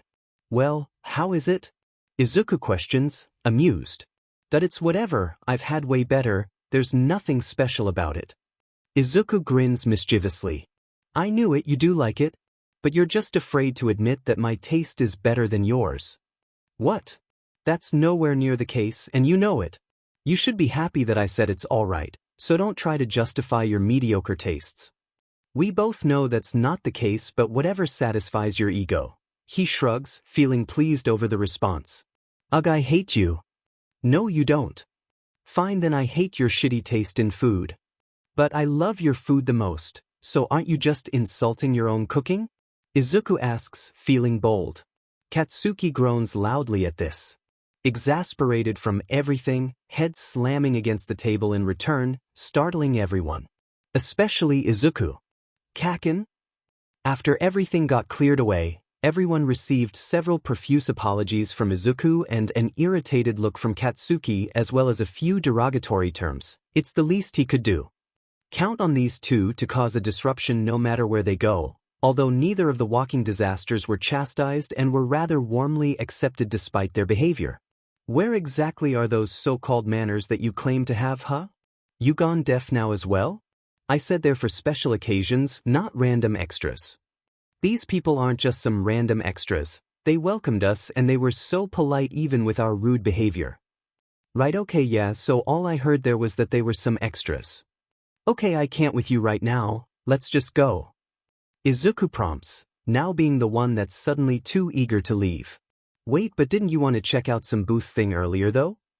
Katsuki asks, surprised he forgot. Huh, what booth thing are you talking about? The one that had you literally nerding out as per usual? He rolls his eyes at the memory. They stare at each other until Izuku's face begins to brighten as per usual. Oh yeah, you're so right, how could I forget? Those hero booths, I swear I saw a photo booth there too? We're definitely going to see them now, thanks for the reminder, Kaken. Izuku proclaims, brimming with energy even though he was just longing to leave. Katsuki complies because he knows he brought it upon himself. And would be lying if he said he wasn't a little keen to see it as well. Who knew geeky shit like this could actually be pretty fun? Turns out, lots of hero merch was at large and other hero-associated items that weren't half bad, for Katsuki's standards at least. Not to mention the compassionate owner occasionally coming to give them complimentary tea. And so they moved from booth to booth as if they had all the time in the world, more unpleasant commentary exchanged and endless rambling that only continued to test Katsuki's patience. That was until an abandoned, minuscule booth, slotted between the very end row and covered in dust, sparked Izuku's interest. It was exactly what he was looking for, and Katsuki could only stare in response. A FING photo booth of FING course. Yes, this is perfect. Now we can actually commemorate all of this, since neither of our phones are responsive right now. This FING nerd, as if I'd ever agree to do this bullshit. I am not going in that kitty but sheet, it looks decrepit as hell. You literally said that about this store, yet here you are. That's different, so don't try to turn this back on me. But I really need this. Just think about all of the memories later on, it'll be so worth it, I swear. What you need is help, not some stupid photo. Katsuki scoffs, half serious. That's why I have you, so please, Kaken? Izuku pleads, eyes large and shiny, exuding all innocence and desperation. Nevermind. I can't believe that I let you drag me into this sheet, he sighs, no longer protesting. They sat before a large, polished screen displaying all kinds of settings and icons. The screen being brighter than both of their futures, the soft blue light contrasting the dark-colored ambience of the rest of the shop. With the sway of one curtain, they were trapped in a new world of theirs this time. One that was far too small this time, to the point of practically being joint at the hip, quite literally. Oi, move your butt over, I've had enough of my personal space being invaded today. I'm trying. But there's quite literally no more space. Izuku shuffles, attempting to salvage any non-existent space, only causing the booth to creak loudly and for their shoulders to clash more. This only causes Katsuki to stiffen in response. Ugh, alright, I get it, so stop shaking the effing booth. If this ends up collapsing on top of us, I'm killing you. Katsuki turns to directly look Izuku in the eye as he says this. In response, Izuku lifts up his hands in a silent agreement. Relax, Kaken, it'll only be a matter of seconds before we're out of this thing and I'll finally be out of your hair. He says this cheerfully, daring to even ruffle the top of Katsuki's spikes. Katsuki's glare intensifies by tenfold. Who does this little sheet think he is? That was Katsuki's thing. In order to retaliate, he flicks the nerd's face and shoves his hands all over Izuku's hair, completely ruining his curls. Kaken! What are you doing? Izuku squeaks, grabbing his own head in defense. Now my hair's going to be all messed up for the picture, he frowns. That's what you get for not brushing that excuse of a bird's nest. You do know that doesn't help? Who cares? Look, the picture's about to be taken anyways. Katsuki nods towards the countdown. 3, 2. Wait a second, I'm not ready. Izuku fumbles before plastering a big smile on his face before turning to the camera. 1. And as the rest of the countdowns continue for each new picture, Izuku only finds more poses and stupid, cute faces to make. This leads Katsuki to his default response, to glare right at the camera with his arms crossed as if he were trying to intimidate it. With each photo taken, his gaze only seems to intensify. That is until he feels something shift against him. Izuku's no longer posing for the screen. Instead of smiling at the camera, it's directed towards him, except it feels a lot warmer now and so does Katsuki. You could at least try, you know? Izuku urges sincerely. Huh. I mean, you could look like you're having a little bit of fun. Even if you actually aren't, at least for the picture. He pleads, his voice only continuing to soften in a way that makes Katsuki feel like he's dreaming. Okay, for the picture, is all Katsuki can reply with because who is he to deny such a request? He'd give the whole world in order to hear that voice again. The thought alone prompts Katsuki's lips to twitch into a small smile. Izuku seems to be pleasantly surprised but satisfied by this and reciprocates. There they share a look of mutual fondness and suddenly it feels a little brighter, as though the world's been bathed in vibrant color. Even without the flash of the camera. That is before either of them remember that they're in a literal photo booth. Flash. Oh shoot! Izuku panics, breaking eye contact to stare at the stupid screen instead. Neither of us were looking then. Okay, let's end it off nicely for the last picture, yeah? Katsuki acquiesces absent-mindedly, but he stays in the same position, not looking at the camera at all. He doesn't dare let his eyes waver from his favorite sight, gaze still intense although he's no longer glaring. The final flash goes off, forever capturing that blinding yet radiant grin, as well as the moment Katsuki realizes he's F'd. I love it, the pictures turned out so nicely. Look, Kaken. Izuku pounces up and down, shoving the pictures in his face. Katsuki shoos him away. Yeah, dipshit, I can see them without you shoving it in my face. Besides, he squints, taking a closer look at the pictures. They're blurry as shit, you can get better quality pictures from a traffic camera. I mean, yeah, it's a little blurry because we kept on moving so much. But it's the thought that counts and now I can keep this memory forever. Don't see what's so special about it, but I don't really care, so let's leave already. Katsuki complains while snagging one of the printed pictures for himself. Finally, they continue on with their journey back to the dorms, which should have taken a few minutes. Although it's already been more than an hour, Izuku seems eager to make sure they never arrive at their predetermined destination. Each step they take only ends with them falling even more behind, essentially earning Katsuki a pounding headache and Izuku a growing collection of miscellaneous objects. Despite Izuku having no actual sense of urgency, they do decide to take a shortcut to get back home and make up for all the lost time. Maybe they'll actually be able to get back on time. Yet again, Izuku stops for the millionth time and Katsuki's already so accustomed to it, he doesn't bother to react. What's grabbed your short but attention span now, a stray cat stuck in a tree? And he's just jinxed it. Izuku crouches down, prompting an ugly-looking cat to come into his arms. Where the hell did that thing even come from? Isn't it just adorable? Oh, just look, I could just keep it forever. He continues to coo and comfort the cat, trying to gain its trust. "Why don't touch it, you don't know what diseases it might have," Katsuki warns. "But Kaken, can't you see that it clearly needs help? In fact, we should probably take it B-. No," Katsuki interrupts. "We're not taking that thing back. You can barely take care of yourself. What makes you think you can care for a whole other living being? It's not like I'd keep it though. We can just look after it for a little while and then find it a home." "Yeah, that's not happening, let it go already." Izuku ignores him and holds the cat even closer to his chest. Then he turns around completely to shut out any protests and entertain the cat. "Hey, don't ignore me. What are you, a child? Are you?" Izuku asks defensively. "It's just a baby, Kaken." Izuku continues to defend whilst shielding it from Kaken's harsh demeanor.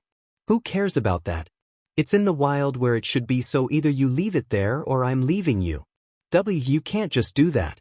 We're heroes in training, it's our duty to protect the innocent."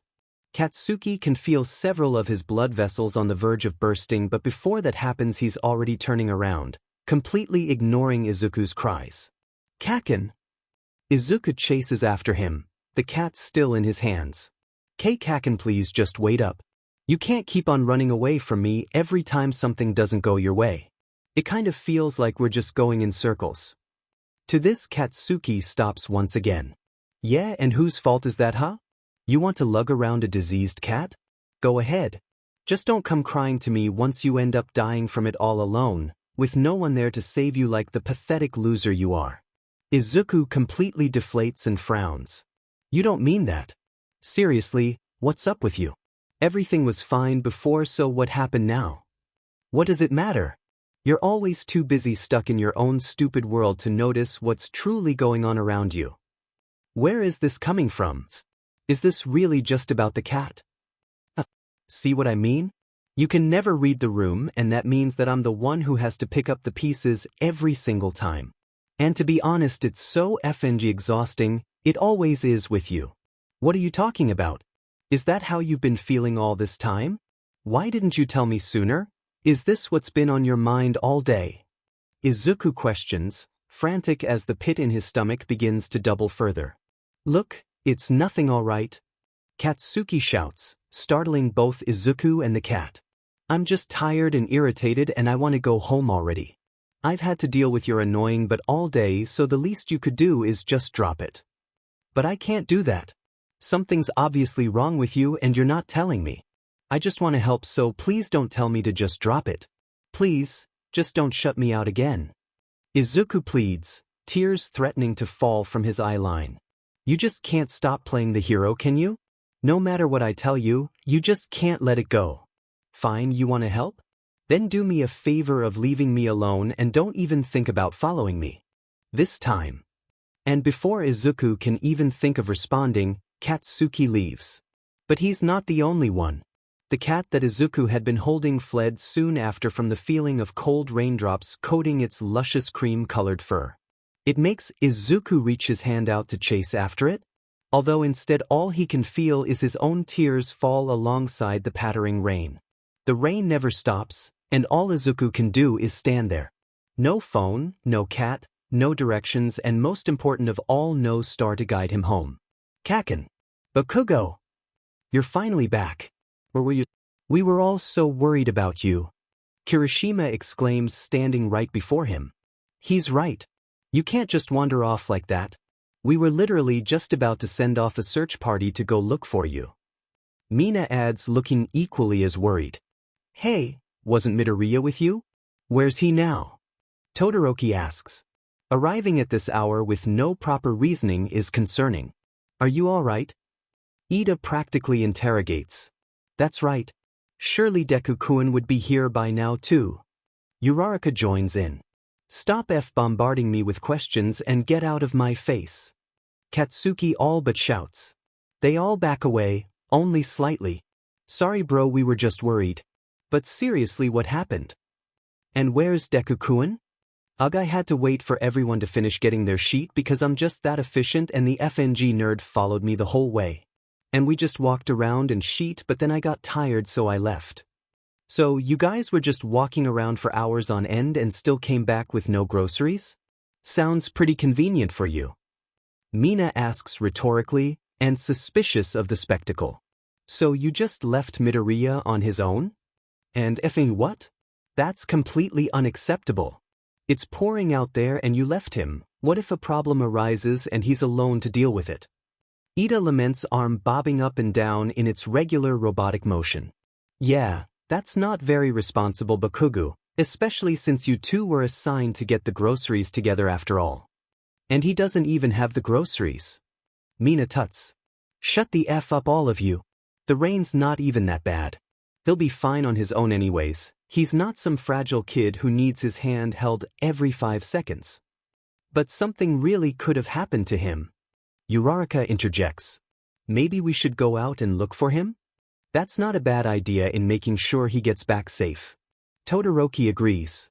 As much as I'd love to agree too, it's probably best to wait. Like Bakugo said, Midoriya's pretty capable on his own and it wouldn't really be practical for us all to go out now. Kirishima reasons, looking back, concerned, at Katsuki's frustrated scowl. Kirishima-kun has a good point. Let's all just wait for Midoriya's arrival and give him a warm welcome from the cold. Ida complies, remaining pragmatic as ever. Do whatever the hell you want but don't involve me in it. Katsuki declares before finally stomping up to his room far louder than necessary.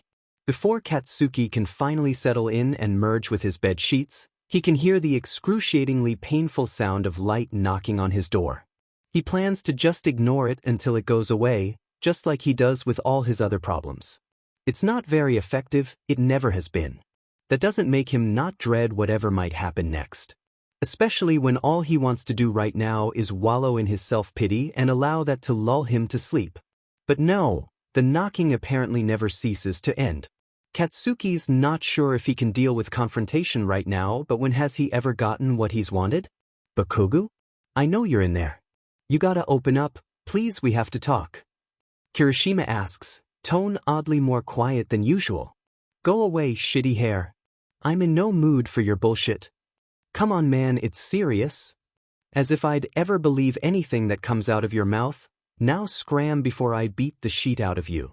You'd have to open the door for that to happen, you know?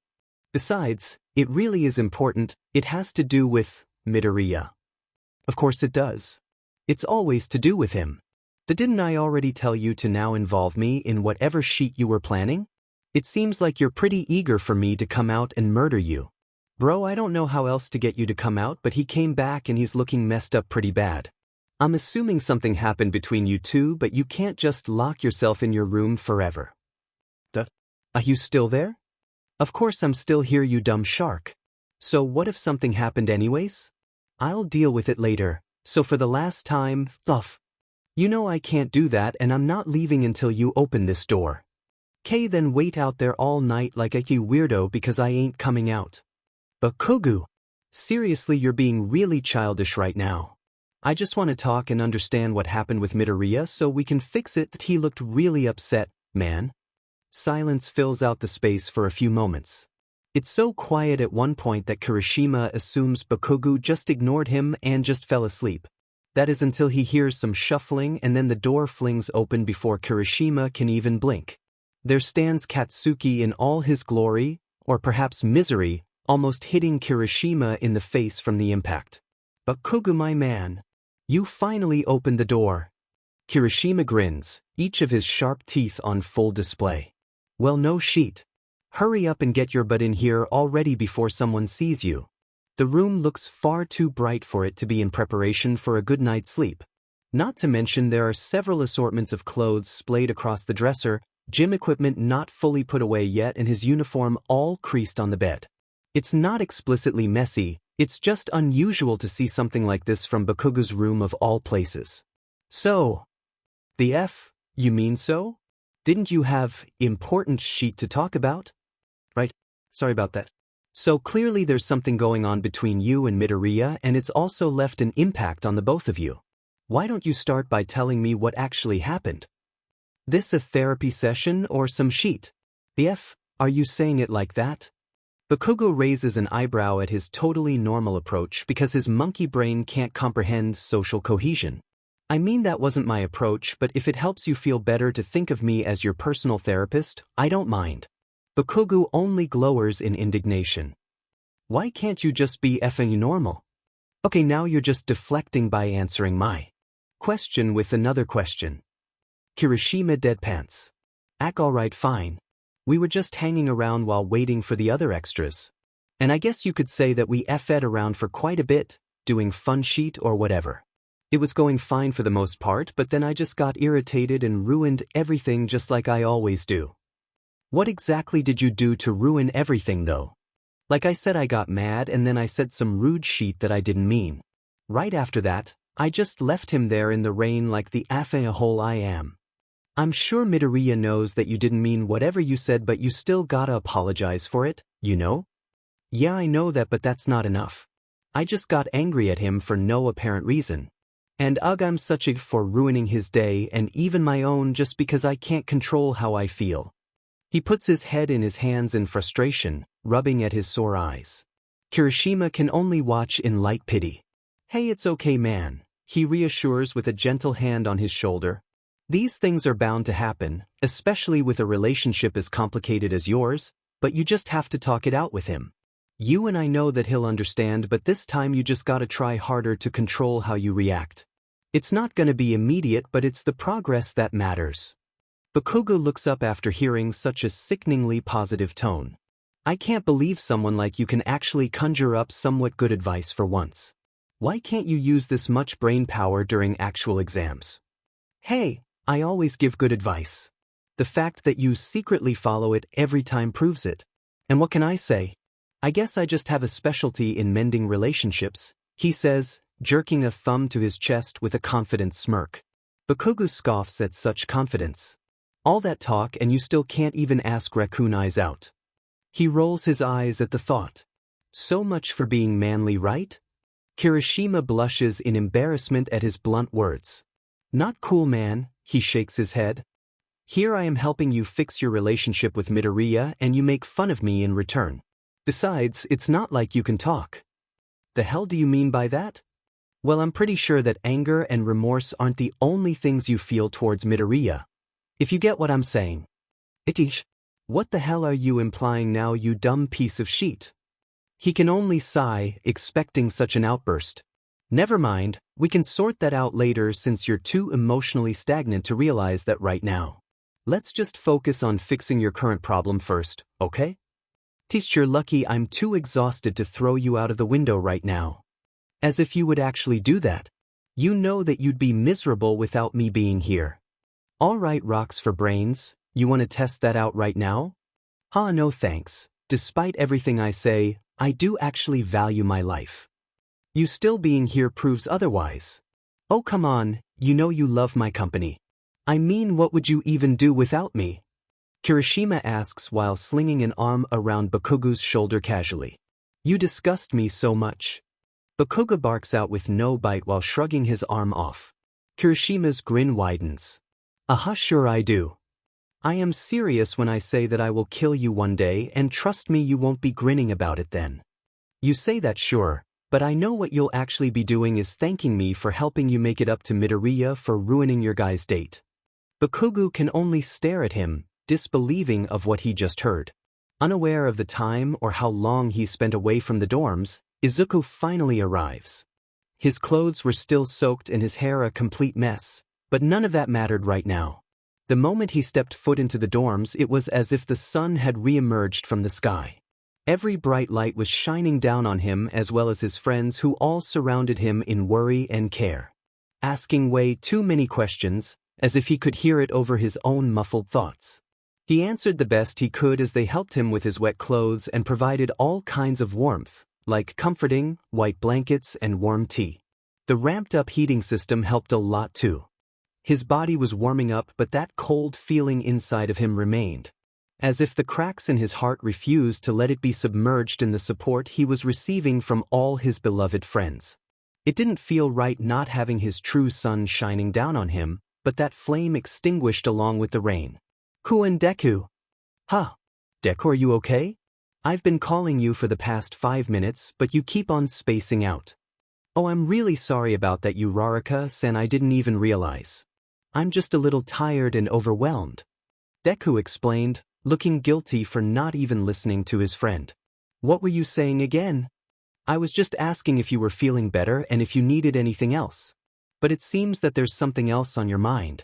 I'm assuming it has something to do with Bakugo. Is he that easy to read? He's such a horrible friend, letting his own friends worry despite already causing them nothing but trouble. It's nothing you have to worry about, I promise. I just have a lot to think about. You sure you don't want to talk about it? Inichim, it's all good. Although I am feeling a little worn out, so I'm gonna go to my room unless you want to still talk? No, it's okay, you should go rest. It looks like you really need it. Uraraka suggests, not meaning to sound so blunt. Alright, thanks again for everything, Uraraka-san. Izuku exclaims cheerfully, waving as he walks away. Before he can decide against it, Izuku follows in the direction of the exact place he knows he shouldn't be going to right now. And it's certainly not in order to rest his head. Kaken's dorm room isn't too far this year, yet each step fills him with discomfort, but he ignores the rational voice in his head that's telling him to turn back. He has to say something. He's not sure that he can sleep knowing that they're on bad terms. Maybe it's not as bad as he's thinking, but he can't stop. Arriving at his predetermined destination, he finally stands before the door. His nerves on edge and his heart forever pattering against his chest. After standing there for a few minutes and overthinking every possible scenario in his head, he gathers the courage to knock. But the sound of voices inside disrupts this thought. He listens closer for the voices and he recognizes it to be Kaken and Kirishima, considering that he's talking loudly. Enough that it can be heard vividly from the outside, even if they are both in the same room. It does sound pretty lively in there, more than it usually is, more than it ever has been in Kaken's room. It's as if the resounding laughter never ends, reverberating off of the walls straight into Izuku's ears. It's more than what he expected. He can't even bring it in himself to eavesdrop. What's even worse is that it isn't only the laughter of one person, it's both of them. Izuku doesn't think he's ever heard Kaken laugh that passionately. It's beautiful.